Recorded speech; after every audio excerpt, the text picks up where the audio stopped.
कभी सोचा है ये जो ओशन है हमारे प्लैनेट का 70% से ज्यादा हिस्सा कवर करता है, मैसिव है। बिल्कुल। और ये सिर्फ पानी नहीं है, ये एक जायंट सिस्टम है जो हमारे क्लाइमेट को कंट्रोल करता है। इसमें इनक्रेडिबल लाइफ है और फ्यूचर के रिसोर्सेज भी। एग्जैक्टली जैसे अर्थ का सबसे बड़ा सबसे डायनामिक म्यूजियम सीक्रेट से भरा हुआ। हाँ। तो आज हम एक खास एक्सप्लोरेशन पर निकल रहे हैं, स्पेशली लर्नर्स के लिए जो ओशनोग्राफी के कुछ की कॉन्सेप्ट समझना चाहते हैं यूपीएससी पर्सपेक्टिव से। जी। मैं हूं आपकी गाइड और हम basically 5 important UPSC geography questions को डाइसेक्ट करेंगे ओशन से रिलेटेड। रेडी है? चलिए इसे सुपर क्लियर और इजी टू रिमेंबर बनाते हैं। हाँ बिल्कुल। हम 5 मेन पॉइंट्स देखेंगे। Ocean currents versus water masses, फिर डेड जोन्स का सीरियस इशू, उसके बाद ओशियानिक सैलिनिटी वेरिएशंस, फिर ओशन करंट्स का ओरिजिन और इन्फ्लुएंस, और आखिर में ओशन रिसोर्सेज को कैसे हार्नेस कर सकते हैं। Great. Let's start with the first one. Question. How do ocean currents and water masses differ in their impacts on marine life and coastal environment? Give suitable examples. UPSC GS1, Physical Geography, 2019, 15 marks. Broad microcheme, oceanography. Ocean currents versus water masses. Okay, तो पहला point ocean currents और water masses, इनमें main difference क्या है? देखिए, ocean currents को आप ऐसे समझिए जैसे जाइंट रिवर्स हैं जो हॉरिजॉन्टली फ्लो करती हैं, ज्यादातर सरफेस के पास। अच्छा। इन्हें ड्राइव करती है विंड जो पानी के ऊपर बहती है, अर्थ का रोटेशन मतलब कोरियोलिस इफेक्ट जिससे ये कर्व होती हैं, और वाटर टेम्परेचर में डिफरेंसेस राइट। एग्जांपल्स? जैसे गल्फ स्ट्रीम या क्रोशियो करंट। एग्जैक्टली और कुछ जैसे इंडियन ओशन में सीजन्स के साथ डायरेक्शन भी बदलती हैं, मॉनसून विंड्स के इन्फ्लुएंस में। समझे? हाँ समझ गए। तो ये करंट्स हो गए। अब वाटर मासेस। हाँ, वाटर मासेस अलग हैं। ये पानी की ह्यूज बॉडीज होती हैं जिनकी स्पेसिफिक टेम्परेचर और सैलिनिटी कैरेक्टरिस्टिक्स होती हैं। ओके। ये डेंसिटी डिफरेंस इन्हें सिंक या राइज करवाता है जिससे वर्टिकल स्ट्रेटिफिकेशन होती है, मतलब ओशन में लेयर्स बन जाती हैं। इस प्रोसेस को थर्मोहेलाइन सर्कुलेशन कहते हैं। अच्छा, थर्मोहेलाइन सर्कुलेशन। ये मासेस धीरे धीरे मूव करती हैं, अक्सर काफी डीप, और अपनी प्रॉपर्टीज लॉन्ग डिस्टेंसेस तक मेंटेन रखती हैं। तो एक अच्छी एनालॉजी जो सोर्स मटेरियल में थी, ओशन करंट्स सरफेस पर हाईवेज जैसी हैं, कंटिन्यूअसली चलती रहती हैं, और water masses large slow moving elevators जैसी हैं जो अलग अलग डेप्थ्स फ्लोर्स पर ऑपरेट करती हैं अपनी यूनिक प्रॉपर्टीज के साथ। वाओ, ये एनालॉजी बढ़िया है। हाईवेज वर्सेस एलिवेटर्स, तो लाइफ पर इनका इम्पैक्ट कैसे अलग होता है? करंट्स लार्वे डिस्पर्स करने और स्पीशीज को माइग्रेट करने में क्रूशियल हैं। अपवेलिंग भी कॉज करती हैं जहां deep nutrient rich water surface पर आता है, मरीन लाइफ के हॉटस्पॉट्स बनाता है। जैसे सोमाली करंट, अपवेलिंग। हाँ, लेकिन सोर्सेज एक दुखद रियलिटी भी मेंशन करते हैं। करंट पैटर्न्स में रीसेंट चेंजेस से सिवियर कोरल ब्लीचिंग हुई है, जैसे 2024 में लक्षद्वीप और अंडमान में हाई परसेंटेज अफेक्ट हुआ। ओह, दैट्स सैड। और वाटर मासेस का लाइफ पर इम्पैक्ट? वाटर मासेस चूंकि वर्टिकल लेयर से रिलेटेड हैं, तो ये डिटरमिन करती हैं कि डिफरेंट ऑर्गेनिजम्स कहाँ रहेंगे, डेप्थ और डेंसिटी के बेसिस पर। डीप सी इकोसिस्टम्स को शेप करती हैं, ऑक्सीजन और न्यूट्रिएंट्स कंट्रोल करके अलग अलग लेवल्स पर डिस्टिंक्ट कम्युनिटी सपोर्ट करती हैं। Okay, make sense. अच्छा, एक क्विक थॉट एक्सपेरिमेंट करते हैं। अगर स्ट्रॉन्ग अपवेलिंग करंट्स ना होते तो कोस्टल फिशिंग पर क्या इम्पैक्ट होता? जरा सोचिए। Quick hint, think. Major impact होता। अपवेलिंग न्यूट्रिएंट्स ऊपर लाती हैं जो फूड वेब का बेस है, लार्ज फिश पॉपुलेशंस को सपोर्ट करता है। नो अपवेलिंग मतलब अक्सर फ्यूअर फिश, फिशरीज कोलैप्स भी हो सकती हैं। समझे? थिंक। एक और सवाल, how might changing water mass properties जैसे टेम्परेचर या सैलिनिटी डीप ओशन में affect deep sea creatures? Quick hint, deep sea species highly adapted होते हैं स्टेबल कंडीशंस के लिए। टेम्परेचर, सैलिनिटी या ऑक्सीजन में चेंजेस उन्हें माइग्रेट करने पर फोर्स कर सकते हैं अगर पॉसिबल हो, या अडेप्ट नहीं कर पाए तो एक्सटिंक्शन भी हो सकता है। याद रखना। थिंक। और कोस्ट्स पर इनका क्या असर होता है? करंट्स कोस्टलाइन शेप करती हैं, सेडिमेंट मूव करके, और लोकल क्लाइमेट इन्फ्लुएंस करती हैं। एल नीनो जो पैसिफिक करंट से लिंक्ड है, इंडिया के मॉनसून को अफेक्ट करने के लिए जाना जाता है। हाँ, एल नीनो तो सुना है। अपवेलिंग करंट्स जैसे इंडिया के साउथ वेस्ट कोस्ट पर डायरेक्टली कोस्टल फिशरीज को बूस्ट करती हैं। वाटर मासेस कोस्टल एरियाज को इंपैक्ट करती हैं, न्यूट्रिएंट एक्सचेंज इन्फ्लुएंस करके, लेयर्स के बीच प्राइमरी प्रोडक्टिविटी अफेक्ट करके, और local temperature salinity gradients modify करके शोर के पास। ये सब कितना वल्नरेबल है क्लाइमेट चेंज के लिए? Quick hint, extremely vulnerable. Warmer waters, Altered salinity, changing current patterns, ये सब इंटरकनेक्टेड हैं और डायरेक्टली कोस्टल इकोसिस्टम्स और उन पर डिपेंडेंट ह्यूमन कम्युनिटीज को इंपैक्ट कर रहे हैं। तो in short, currents surface reverse की तरह हैं जो लाइफ और हीट को हॉरिजॉन्टली मूव करती हैं, जबकि water masses distinct deep layers हैं जो वर्टिकल हैबिटेट्स डिफाइन करती हैं और कोस्टल एनवायरनमेंट्स को डिफरेंटली इन्फ्लुएंस करती हैं। बिल्कुल। अब बात करते हैं नेक्स्ट पॉइंट की, जो एक काफी सीरियस एनवायरमेंटल इशू है। Question, What are the consequences of the spreading of dead zones on the marine ecosystem? UPSC GS1, World Geography 2018, 10 marks. Broad micro theme, oceanography. Consequences of dead zones. Okay, dead zones. मतलब ocean के ऐसे हिस्से जहां oxygen levels इतने कम हो जाते हैं, इस कंडीशन को हाइपोक्सिया कहते हैं, कि ज्यादातर मरीन लाइफ सर्वाइव ही नहीं कर सकती। Exactly, जैसे अंडरवाटर डेजर्ट, और ये फैल रहे हैं, स्पेशली अरेबियन सी और बे ऑफ बंगाल जैसे एरियाज में। कॉन्सिक्वेंसेस क्या है? काफी सिवियर और मल्टी फैसेटेड है। सबसे पहले इम्पैक्ट ऑन मरीन बायोडाइवर्सिटी, है ना? हाँ, एनिमल्स जो तैर सकते हैं जैसे फिश, उन्हें माइग्रेट करना पड़ता है, जिससे इकोसिस्टम का बैलेंस और फूड चेन्स पूरी तरह डिस्टर्ब हो जाती हैं। और जो चल नहीं सकते, सी बेड पर रहने वाले क्रीचर्स? उनके लिए जैसे क्रैब्स या वर्म्स, इसका मतलब अक्सर डेथ होता है, जिससे पोटेंशियल लोकल एक्सटिंक्शंस हो सकती हैं। एक सोर्स ने 2025 की स्टडी मेंशन की थी, जो वेस्टर्न बे ऑफ बंगाल के कुछ हिस्सों को प्रैक्टिकली डिवॉइड दिखाती है लार्जर ऑर्गेनिज्म से, लो ऑक्सीजन के कारण। ओ डियर। ओवरऑल इसका मतलब है बायोडाइवर्सिटी का ह्यूज लॉस, सिर्फ कुछ हाईली अडेप्टेबल स्पीशीज ही मैनेज कर पाती हैं सर्वाइव करना। और इकोनॉमिक इम्प्लीकेशंस? वो भी तो होंगे। बिल्कुल, इकोनॉमिक इम्प्लीकेशंस बहुत बड़ी हैं। डेड जोन्स बनने और फैलने पर फिशरीज कोलैप्स हो सकती हैं। सोर्सेज एस्टिमेट करते हैं कि इंडिया के फिशरी सेक्टर को पोल्यूशन और डेड जोन्स के कारण सालाना $2.2 बिलियन का इकोनॉमिक लॉस होता है। बाप रे, $2.2 बिलियन। ये डायरेक्टली कोस्टल कम्युनिटीज की लाइवलीहुड्स को हिट करता है जो फिशिंग पर डिपेंडेंट है। Ultimately reduced fish catch food security, specially protein supply को इम्पैक्ट करता है। तीसरा पॉइंट क्या था? Environmental consequences. हाँ, environmental consequences, dead zones natural nutrient cycles को डिसरप्ट करते हैं, वाइटल हैबिटेट्स जैसे कोरल रीफ्स और सी ग्रास बेड्स को डिस्ट्रॉय करते हैं। वरिंग बात यह है कि ये क्लाइमेट चेंज के साथ एक नेगेटिव फीडबैक लूप भी बना सकते हैं। सही कहा। लो ऑक्सीजन कंडीशंस मीथेन के प्रोडक्शन और रिलीज को लीड कर सकती हैं, जो एक पोटेंट ग्रीन हाउस गैस है और ग्लोबल वार्मिंग को फर्दर कंट्रीब्यूट करती है। और फाइनली पब्लिक हेल्थ पर भी इम्पैक्ट है। जी, पब्लिक हेल्थ इम्पैक्ट। वो कंडीशंस जो डेड जोन्स बनाती हैं, अक्सर पोल्यूशन शामिल होता है, वाटर को कंटामिनेट कर सकती हैं, जिससे ह्यूमन हेल्थ इश्यूज हो सकते हैं। एक सोर्स ने इंडिया में पुअर वाटर क्वालिटी को सिग्निफिकेंट इकोनॉमिक लॉसेस से लिंक किया था वाटर बॉर्न डिजीजेस के कारण एनुअली। अच्छा। और हार्मफुल एल्गल ब्लूम्स, जो अक्सर डेड जोन से पहले होते हैं, टॉक्सिन्स प्रोड्यूस कर सकते हैं, जो सी फूड में एक्यूमुलेट हो जाते हैं, उसे अनसेफ बनाते हैं खाने के लिए। स्केल भी अलार्मिंग है। Bay of Bengal dead zone बहुत वास्ट है, tens of thousands of square kilometres में फैला है। चलो थोड़ा सोचते हैं, अगर किसी लोकल कोस्टल एरिया के पास एक डेड जोन डेवलप हो जाए तो सबसे इमीडिएट इम्पैक्ट्स लोकली क्या दिख सकते हैं? जरा सोचिए। Quick hint, likely local fishing कम या बंद हो जाएगी, सी फूड क्वालिटी चिंता का विषय बन सकती है, टूरिज्म सफर कर सकता है और लोकल इकोनॉमी पर असर पड़ेगा। समझे? डेड जोन्स मीथेन रिलीज करते हैं, एक powerful green house gas. How does this create a feedback loop with climate change? Quick hint, ये एक डेंजरस साइकिल है।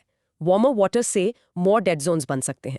डेड जोन्स मीथेन रिलीज करते हैं, मीथेन ज्यादा हीट ट्रैप करती है, जिससे मोर वार्मिंग होती है। इससे पोटेंशियली और भी डेड जोन्स बन सकते हैं। याद रखना। Thank you. कौन सी ह्यूमन एक्टिविटीज मेन कल्प्रिट्स हैं डेड जोन्स बनाने के पीछे? क्विक हिंट, प्राइमरी कॉज है न्यूट्रिएंट पोल्यूशन, एग्रीकल्चर फील्ड से एक्सेसिव नाइट्रोजन और फास्फोरस रन ऑफ फर्टिलाइजर से, और अनट्रीटेड सूवेज रिवर्स और कोस्टल वाटर्स में जाना। ये मैसिव एल्गल ब्लूम्स फ्यूल करता है, और जब ये एल्गी मरते और डिकम्पोज होते हैं, प्रोसेस में huge amounts of oxygen consume हो जाती है। तो in short, dead zones oxygen starved under water deserts हैं, जो मरीन लाइफ को डेवस्टेट करते हैं, लोकल इकोनॉमीज को क्रिपल करते हैं, एनवायरनमेंट को डैमेज करते हैं, पोटेंशियली क्लाइमेट फीडबैक लूप्स बनाते हैं और ह्यूमन हेल्थ को भी इंपैक्ट कर सकते हैं। बिल्कुल। सो फार हमने करेंट्स और डेड जोन्स देखे, अब हम सैलिनिटी देखते हैं, ओशन की एक और fundamental property. Question, account for variations in oceanic salinity and discuss its multi-dimensional effects. UPSC GS1 physical geography 2017 15 marks. Broad micro theme oceanography. Oceanic salinity variations. Salinity मतलब पानी कितना सॉल्टी है ना? एवरेज ओशन सैलिनिटी लगभग 35 parts पर 1000 होती है, जिसे 35 PSU प्रैक्टिकल सैलिनिटी यूनिट्स भी लिखते हैं। हाँ, लेकिन ये हर जगह सेम नहीं होती। क्यों वेरी करती है? इसके पीछे कई फैक्टर्स हैं, चलिए उन्हें ब्रेक डाउन करते हैं। पहले फिजिकल फैक्टर्स, इवेपोरेशन और प्रेसिपिटेशन की हैं। जहां इवेपोरेशन हाई है, जैसे हॉट ड्राई रीजन्स या रेड सी जैसे एनक्लोज्ड सीज में, पानी निकल जाता है, सॉल्ट पीछे रह जाता है, जिससे सैलिनिटी हायर हो जाती है। रेड सी में लगभग 40 PPT। और जहां प्रेसिपिटेशन हाई है, जैसे इक्वेटर के पास, फ्रेश वाटर ऐड होता है, सरफेस वाटर डिल्यूट होता है और सैलिनिटी लोअर हो जाती है। सिंपल है ना? बिल्कुल। ओशन करंट्स भी सॉल्टी या फ्रेश वाटर रीडिस्ट्रीब्यूट करते हैं। विंड इवेपोरेशन इंक्रीज कर सकती है, जिससे लोकली सैलिनिटी बढ़ सकती है। ओके, दूसरा सेट ऑफ फैक्टर्स है ज्योग्राफिकल फैक्टर्स। हाँ, रिवर डिस्चार्ज एक बड़ा फैक्टर है। लार्ज रिवर्स जब फ्रेश वाटर ओशन में डालती हैं, तो उनके माउथ के पास सैलिनिटी काफी कम हो जाती है। Source material bay of Bengal का एग्जांपल देता है, जहां मॉनसून रिवर्स सरफेस सैलिनिटी को काफी कम कर देती हैं। पोलर रीजन्स में आइस फॉर्मेशन और मेल्टिंग से भी चेंजेस आते हैं। जब सी वाटर फ्रीज होता है, सॉल्ट काफी हद तक आइस से एक्सक्लूड हो जाता है, जिससे बचा हुआ पानी सॉल्टियर हो जाता है। जब आइस मेल्ट होती है, वो फ्रेश वाटर ऐड करती है, सैलिनिटी डिक्रीज होती है। अच्छा। कोस्टल प्रोसेसेस जैसे एस्टोरीज में मिक्सिंग, जहां रिवर्स सी से मिलती हैं, भी लोकल सैलिनिटी ग्रेडियंट्स बनाते हैं। ओके, अब इन वेरिएशंस के इफेक्ट्स, वो मल्टी डायमेंशनल कैसे हैं? हाँ, इफेक्ट्स वाकई मल्टी डायमेंशनल हैं। पहले एनवायरमेंटल इम्पैक्ट देखते हैं। सैलिनिटी एक की फैक्टर है जो डिटरमिन करता है कि मरीन स्पीशीज कहाँ रह सकती हैं, क्योंकि different organisms different salinity levels के लिए अडॉप्टेड होते हैं। और वो थर्मोहेलाइन सर्कुलेशन वाली बात। क्रूशली, सैलिनिटी टेम्परेचर के साथ मिलकर large scale ocean circulation drive करती है, जिसे थर्मोहेलाइन सर्कुलेशन कहते हैं, जिसे अक्सर ग्लोबल कन्वेयर बेल्ट कहा जाता है। ये प्लैनेट के चारों ओर हीट ट्रांसपोर्ट करती है और क्लाइमेट को मैसिवली इन्फ्लुएंस करती है। सैलिनिटी चेंजेस सेंसिटिव इकोसिस्टम्स जैसे कोरल रीफ्स को भी अफेक्ट करते हैं। अब socio economic impact. Changing salinity patterns salt water intrusion lead कर सकते हैं कोस्टल एक्वाफर्स और सॉइल में, एग्रीकल्चर डैमेज करते हुए। सोर्सेज रीसेंट स्टडीज मेंशन करते हैं जो इस प्रॉब्लम को हाईलाइट करती हैं। हाँ, ये किसानों के लिए बड़ी समस्या होगी। सैलिनिटी फिश माइग्रेशन और ब्रीडिंग पैटर्न्स को भी इन्फ्लुएंस करती है, फिशरीज इंपैक्ट करती है। हायर सैलिनिटी इंफ्रास्ट्रक्चर जैसे पोर्ट्स, ब्रिजेस, पाइप्स का कोरोजन रेट भी इंक्रीज कर सकती है कोस्टल एरियाज में। और finally climate impact. Ocean circulation drive करने में अपने रोल के through salinity global weather patterns influence करती हैं, including temperature and rainfall distribution. Salinity changes sea level rise में भी कंट्रीब्यूट करते हैं water density changes thermal expansion के थ्रू। इसे नासा के SMF सैटेलाइट मिशन जैसे टूल्स मॉनिटर करते हैं। सैलिनिटी ओशन एसिडिफिकेशन से भी इंटरैक्ट करती है, जो एक और major climate change related issue है। Okay, reflection time. अगर hypothetically ocean salinity globally uniform हो जाए तो सबसे बड़ा कॉन्सिक्वेंस क्या होगा, सोचिए। Quick hint, thermohaline circulation likely रुक जाएगी या ड्रास्टिकली चेंज हो जाएगी। इससे ग्लोबल क्लाइमेट पैटर्न्स और हीट डिस्ट्रीब्यूशन में मैसिव शिफ्ट्स आएंगे। बहुत बड़ा इम्पैक्ट होगा। Think changing salinity specifically coastal farmers को कैसे अफेक्ट कर सकती है, मान लीजिए इंडिया में। Quick hint, salt water intrusion ground water और सॉइल में जो अक्सर सी लेवल राइज या एक्सेसिव ग्राउंड वाटर विड्रॉल जैसे फैक्टर्स से वर्सन होता है, लैंड को अनसूटेबल बना सकता है कई ट्रेडिशनल क्रॉप्स उगाने के लिए, लाइवलीहुड्स और फूड सिक्योरिटी को इम्पैक्ट करते हुए। याद रखना, थिंक ओशन सैलिनिटी मॉनिटर करना इतना इंपॉर्टेंट क्यों है? आर्गो फ्लोट्स, रोबोटिक प्रोफाइलर्स और SMF जैसे सैटेलाइट्स यूज करके। क्विक हिंट, ये डेटा वाइटल है ओशन सर्कुलेशन पैटर्न समझने और प्रिडिक्ट करने के लिए, क्लाइमेट चेंज के की इम्पैक्ट्स ट्रैक करने के लिए, जैसे हीट डिस्ट्रीब्यूशन और सी लेवल राइज, और मरीन इकोसिस्टम्स और ह्यूमन एक्टिविटीज जैसे फिशिंग और एग्रीकल्चर पर पोटेंशियल इफेक्ट्स असेस करने के लिए। बेसिकली ये प्लानिटरी हेल्थ मॉनिटरिंग के लिए क्रिटिकल डेटा है। थिंक तो in short, ocean salinity evaporation, rain, river input और आइस डायनामिक्स जैसे फैक्टर्स के कारण वेरी करती है। ये वेरिएशंस क्रूशियल हैं क्योंकि ये ग्लोबल ओशन सर्कुलेशन ड्राइव करते हैं, मरीन लाइफ डिस्ट्रीब्यूशन इन्फ्लुएंस करते हैं, कोस्टल कम्युनिटीज और इंफ्रास्ट्रक्चर इंपैक्ट करते हैं और क्लाइमेट सिस्टम में की रोल प्ले करते हैं। बिल्कुल। ओके, नेक्स्ट अप, अब स्पेसिफिकली ओशन करंट्स के ओरिजिन और इन्फ्लुएंस पर फोकस करते हैं। Question: Explain the factors responsible for the origin of ocean currents. How do they influence regional climates, fishing, and navigation? UPSC GS1 Physical Geography 2015 12.5 marks. Broad micro theme: Oceanography. Origin and influence of ocean currents. तो हम जानते हैं कि currents ocean में massive reverse जैसी हैं, पर इन्हें स्टार्ट और मूव क्या करवाता है? ये कॉम्बिनेशन ऑफ फैक्टर्स हैं। हम इन्हें प्राइमरी ड्राइविंग फोर्सेस और सेकेंडरी फैक्टर्स की तरह सोच सकते हैं जो फ्लो को मॉडिफाई करते हैं। Okay, primary driving forces. ये मेन इंजन्स हैं। पहला, विंड पैटर्न्स। पर्सिस्टेंट विंड्स जो ओशन सरफेस पर बहती हैं, जैसे ट्रेड विंड्स, फ्रिक्शन के थ्रू पानी को साथ खींचती हैं। ये सरफेस करंट्स का मेजर ड्राइवर है। दूसरा, earth's rotation, Coriolis effect, moving water और एयर को डिफ्लेक्ट करता है नॉर्दर्न हेमिस्फीयर में राइट की तरफ और सदर्न हेमिस्फीयर में लेफ्ट की तरफ। इसीलिए करंट्स लार्ज सर्कुलर पैटर्न्स, जिन्हें जायर्स कहते हैं, में फ्लो करती हैं स्ट्रेट लाइंस की बजाय। तीसरा है टेम्परेचर एंड सैलिनिटी डिफरेंसेस। हाँ, हमने थर्मोहेलाइन सर्कुलेशन के साथ इस पर बात की थी। कोल्ड सॉल्टी वाटर डेंसर होता है और सिंक करता है, जबकि warm less salty water less dense होता है और सरफेस के पास रहता है। ये density differences deep ocean currents drive करते हैं। और चौथा, ग्रेविटी। वाटर डेंसिटी और सी सरफेस हाइट में डिफरेंसेस प्रेशर ग्रेडियंट्स क्रिएट करते हैं, जिससे पानी हायर एरिया से लोअर एरियाज की तरफ फ्लो करता है। ये तो हो गए प्राइमरी फोर्सेस। सेकेंडरी फैक्टर्स क्या है? फिर आते हैं सेकेंडरी फैक्टर्स जो करंट्स के पाथ शेप करते हैं। कॉन्टिनेंटल कॉन्फ़िगरेशन, कॉन्टिनेंट्स की शेप और पोजीशन बैरियर्स की तरह एक्ट करती हैं, करंट्स को डिफ्लेक्ट और चैनल करती हैं। अच्छा। Sea floor topography, under water mountains, ridges और वैलीज डीप करंट्स के फ्लो को गाइड करते हैं। और सैलिनिटी वेरिएशंस, जैसा हमने डिस्कस किया, डेंसिटी डिफरेंसेस में कंट्रीब्यूट करते हैं, जो थर्मोहेलिन सर्कुलेशन ड्राइव करते हैं। सोर्स मटेरियल में एक अच्छी एनालॉजी थी कॉफी कप वाली। हाँ, इमेजिन कीजिए आप कॉफी के कप पर फूंक मार रहे हैं। सरफेस मूव करती है, वो विंड है। अब कप को घुमाइए, कॉफी स्वर्ल करती है, वो कोरियोलिस है। अगर आप हॉट और कोल्ड, सॉल्टी और फ्रेश पैचेस ऐड कर सकें तो आप और कॉम्प्लेक्स मूवमेंट शुरू होते देखेंगे। Brilliant analogy. अब ये करंट्स हमारी दुनिया को इन्फ्लुएंस कैसे करती है? रीजनल क्लाइमेट पर असर। करंट्स एक ग्लोबल हीटिंग और कूलिंग सिस्टम की तरह है। Warm gulf stream tropical heat को नॉर्थवर्ड्स ले जाकर वेस्टर्न यूरोप के क्लाइमेट को उस लैटिट्यूड के हिसाब से कहीं ज्यादा माइल्ड बनाती हैं। कूल है ना? हाँ, काफी कूल। करंट्स रेनफॉल पैटर्न्स को भी अफेक्ट करती हैं, एयर के टेम्परेचर और मॉइस्चर कंटेंट को इन्फ्लुएंस करके जो उनके ऊपर होती है।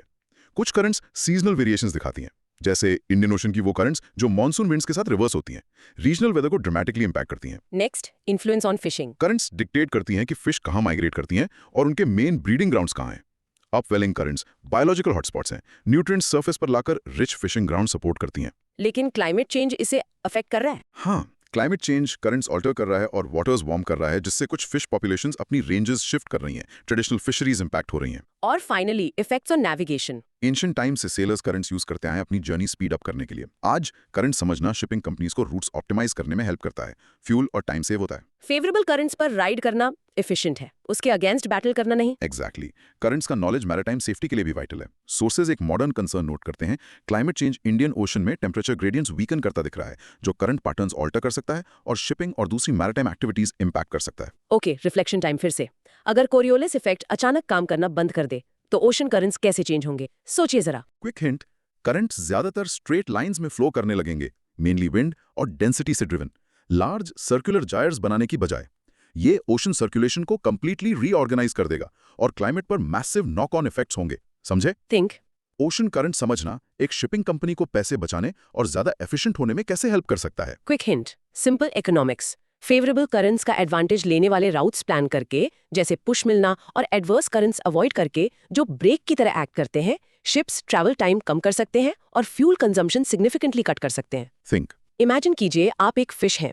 आप ओशन करंट कैसे यूज करेंगे? ये आपको कहाँ ले जा सकता है? क्विक हिंट, आप इसे हाईवे की तरह यूज कर सकते हैं, लॉन्ग डिस्टेंसेस ट्रैवल करने के लिए कम एफर्ट में, शायद फूड ढूंढने, ब्रीडिंग ग्राउंड्स तक पहुंचने या प्रेडेटर से बचने के लिए। डिफरेंट करंट्स ओशन बेसिन के डिफरेंट पार्ट्स को कनेक्ट करती हैं। थिंक। तो in short, ocean currents primarily wind, earth's rotation और density differences due to temp salinity से ड्रिवन है और उनके पाथ्स लैंड मासेस और सी बेड से शेप होते हैं। ये क्लाइमेट रेगुलेट करने, फिशरी सपोर्ट करने और मैरिटाइम नेविगेशन इन्फ्लुएंस करने में क्रिटिकल रोल प्ले करते हैं। बिल्कुल सही। फाइनली, अब ओशन रिसोर्सेज और उन्हें यूज करने के चैलेंजेस पर बात करते हैं। Question. Critically evaluate the various resources of the oceans that can be harnessed to meet the resource crisis in the world. UPSC GS1 Physical Geography 2014 10 marks. Broad micro theme Oceanography. Harnessing ocean resources. ये question हमसे ocean resources को critically evaluate करने को कह रहा है। इसका मतलब है पोटेंशियल देखना, पर चैलेंजेस और डाउनसाइड्स भी। ओशंस वास्ट हैं, 71% अर्थ कवर करते हैं, तो पोटेंशियल इमेंस है, लेकिन इन रिसोर्सेज को टैप करना स्ट्रेट फॉरवर्ड नहीं है। चलिए major ocean resources and potentials देखते हैं। पहला, एनर्जी रिसोर्सेज। यहाँ ह्यूज पोटेंशियल है। Tidal energy predictable rise and fall of tides use करती है पावर जनरेट करने के लिए। इंडिया का पोटेंशियल सिग्निफिकेंट एस्टिमेट किया गया है, सोर्सेज के अनुसार शायद 54 गीगावाट्स के आसपास। 54 गीगावाट्स, दैट्स सब्सटैंशियल। हाँ, वेव एनर्जी ओशन वेव्स की पावर हार्नेस करती है। इंडिया का पोटेंशियल भी सब्सटैंशियल एस्टिमेट किया गया है, शायद 12.4 गीगावाट्स के आसपास, स्पेशली सदर्न कोस्ट और गुजरात में। Ocean thermal energy conversion OTEC warm surface water और कोल्ड डीप वाटर के टेम्परेचर डिफरेंस को यूज करती है। इसका पोटेंशियल भी ग्रेट है, स्पेशली ट्रॉपिकल रीजन्स में, जैसे इंडिया के पास। ओके, एनर्जी के बाद मिनरल्स। दूसरा, mineral resources. Deep ocean floor पर पॉलीमेटालिक नोड्यूल्स हैं, पोटैटो साइज लंप्स जो वैल्यूएबल मेटल्स जैसे मैंगनीज, निकल, कॉपर, कोबाल्ट में रिच हैं। मरीन सेडिमेंट जैसे सैंड और ग्रेवल ऑलरेडी हेवीली एक्सट्रैक्ट किए जा रहे हैं। Marine dredging industry reportedly billions of tons annually remove करती है, मोस्टली कंस्ट्रक्शन के लिए। कॉन्टिनेंटल शेल्स पर प्लासर डिपॉजिट्स भी हो सकते हैं, जिनमें गोल्ड, डायमंड्स या टिन जैसे मिनरल्स हों। और तीसरा है बायोलॉजिकल रिसोर्सेज। हाँ, तीसरा biological resources. Marine fisheries food और इनकम का वाइटल सोर्स हैं ग्लोबली। ग्लोबल फिश एक्सपोर्ट्स 2023 में $100 बिलियन से ज्यादा पहुंच गए, उनकी इकोनॉमिक इंपॉर्टेंस और फूड सिक्योरिटी में रोल हाईलाइट करते हुए। मरीन बायोटेक्नोलॉजी एक इमर्जिंग फील्ड है, जो मरीन ऑर्गेनिज्म से न्यू मेडिसिन, केमिकल्स और इंडस्ट्रियल प्रोडक्ट्स ढूंढ रही है। और एक्वाकल्चर या मरीन फार्मिंग रैपिडली ग्रो कर रही है वाइल्ड कैचेस सप्लीमेंट करने के लिए। तो हाँ, पोटेंशियल तो बहुत है। अब आते हैं क्रिटिकली इवैल्यूएट वाले पार्ट पर, चैलेंजेस एंड सॉल्यूशंस। एक मेजर चैलेंज है environmental impact. Deep sea mining जैसी एक्टिविटीज नोड्यूल्स के लिए या लार्ज स्केल ड्रेजिंग सेडिमेंट्स के लिए फ्रैजाइल इकोसिस्टम्स को सीरियसली डिसरप्ट कर सकती हैं और बायोडाइवर्सिटी हार्म कर सकती हैं। इसका सोल्यूशन क्या है? Strict environmental regulations, careful site selection और सस्टेनेबल प्रैक्टिसेस जैसे international seabird authority ISA future deep sea mining के लिए डेवलप कर रही है। दूसरा हर्डल है टेक्नोलॉजिकल लिमिटेशंस, है ना? बिल्कुल। डीप सी से रिसोर्सेज निकालना या एफिशिएंटली वेव या ओटेक एनर्जी हार्नेस करना बहुत एडवांस्ड, एक्सपेंसिव और रिलायबल टेक्नोलॉजी रिक्वायर करता है, जिसका काफ़ी हिस्सा अभी डेवलपमेंट में है। सोल्यूशन में रिसर्च एंड डेवलपमेंट में कंटिन्यूड इन्वेस्टमेंट शामिल है, अक्सर इंटरनेशनल कोलैबोरेशंस के through. Sources EU India initiatives mention करते हैं मरीन रिसर्च और टेक पर फोकस करते हुए एज एन एग्जांपल। और इकोनॉमिक वायबिलिटी, वो भी तो एक इशू है। हाँ, वो भी की है। कई ocean resources, specially deep sea minerals या ओटेक, एक्सप्लोर और डेवलप करने की अपफ्रंट कॉस्ट्स एक्सट्रीमली हाई हैं। सब्सिडीज या टेक्नोलॉजिकल ब्रेक थ्रूज के बिना ये प्रॉफिटेबल ना हो। पोटेंशियल सॉल्यूशंस में पब्लिक प्राइवेट पार्टनरशिप शामिल हैं, रिस्क्स और कॉस्ट्स शेयर करने के लिए, और इंटरनेशनल फंडिंग मैकेनिज्म्स। तो बॉटम लाइन क्या है? बॉटम लाइन ये है, रिसोर्स यूटिलाइजेशन को एनवायरमेंटल प्रोटेक्शन के साथ बैलेंस करना क्रिटिकल है। सस्टेनेबल डेवलपमेंट गाइडिंग प्रिंसिपल होना चाहिए। Okay, let's reflect. Deep sea mining vital metals provide कर सकती है, लेकिन यूनिक इकोसिस्टम्स डैमेज होने का रिस्क है। आपके हिसाब से पोटेंशियल डैमेज मिनिमाइज करने का बेस्ट तरीका क्या हो सकता है? जरा सोचिए। क्विक हिंट, की स्ट्रेटजीज में शामिल हैं माइनिंग शुरू होने से पहले स्ट्रिक्ट एनवायरमेंटल रेगुलेशंस एनफोर्स करना, large protected area set aside, smaller footprint वाली टेक्नोलॉजीज डेवलप करना, कंटिन्यूअस मॉनिटरिंग और बेनिफिट्स फेयरली शेयर हों ये एंश्योर करना। केयरफुल प्लानिंग बहुत जरूरी है। थिंक। इंडिया की कोस्टलाइन बहुत लॉन्ग है। कौन सी ocean energy source, tidal, wave या ओटेक, लार्ज स्केल डेवलपमेंट के लिए इंडिया में सबसे प्रॉमिसिंग लगती है, पोटेंशियल और चैलेंजेस कंसीडर करते हुए? क्विक हिंट, सोर्सेज में मेंशन्ड पोटेंशियल फिगर्स के बेस पर around 54 gigawatts tidal, 12.4 gigawatts wave. Tidal specially specific locations जैसे गल्फ्स ऑफ कच्छ और खंबत और सुंदरबंस, और वेव एनर्जी साउदर्न कोस्ट के साथ दोनों बहुत प्रॉमिसिंग लगते हैं। ओटेक में भी पोटेंशियल है इंडिया की ट्रॉपिकल लोकेशन के कारण, लेकिन ग्लोबली इसे जनरली लेस टेक्नोलॉजिकली मैच्योर माना जाता है। थिंक, एक फ्यूचर इमेजिन कीजिए जहां हमारी एनर्जी और रिसोर्सेज का सिग्निफिकेंट पोर्शन ओशन से आता है। वो फ्यूचर कैसा दिखता है? सबसे बड़ी होप्स और फियर्स क्या हैं? क्विक हिंट, होप्स में शामिल हो सकता है cleaner energy, new materials, land based resources पर कम रिलायंस। फियर्स में इन्वॉल्व हो सकता है मरीन इकोसिस्टम्स को इरिवर्सिबल डैमेज, रिसोर्सेज पर कॉन्फ्लिक्ट्स और इक्विटेबल एक्सेस और बेनिफिट शेयरिंग इंश्योर करना।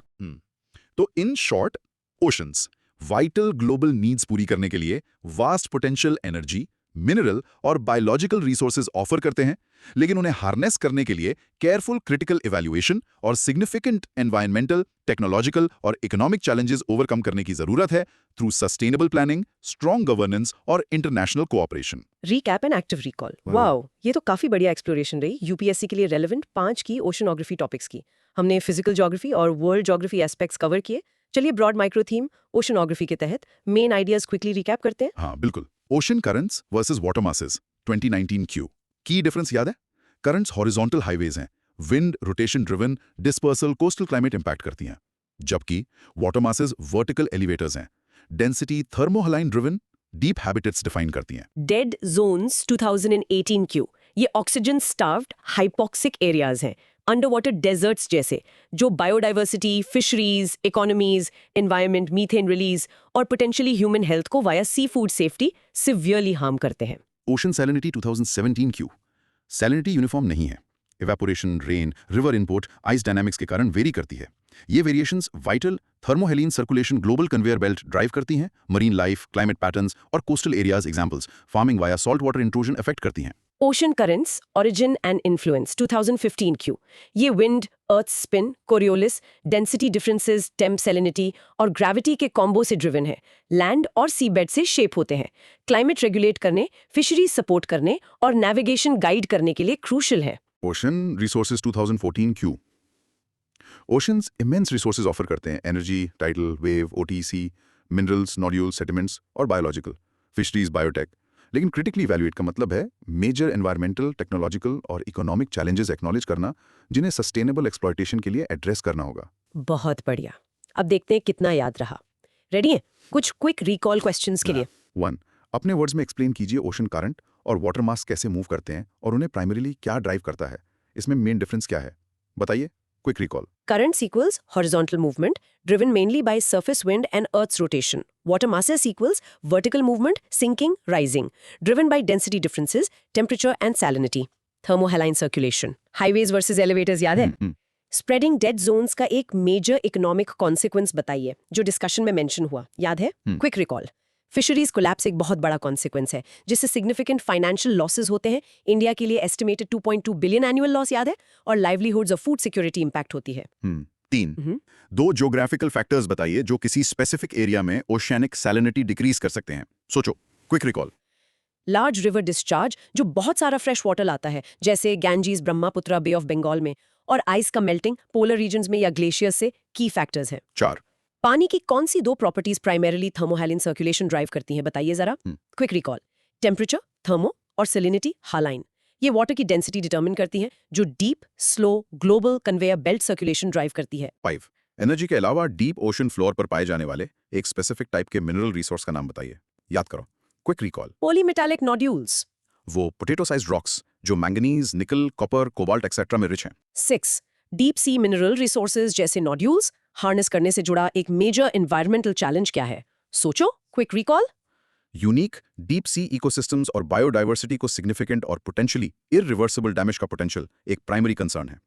टेक्नोलॉजिकल चैलेंजेस और इकोनॉमिक वायबिलिटी भी मेजर हर्डल्स हैं. Great job. अब एक मोमेंट लीजिए. अब अपने वर्ड्स में बताइए, ये ocean systems, currents, salinity, life, resources समझना ओवरऑल इतना इंपॉर्टेंट क्यों है? क्लाइमेट, रिसोर्सेज, लाइफ के बारे में सोचिए. आपके लिए एक सिंपल चैलेंज है.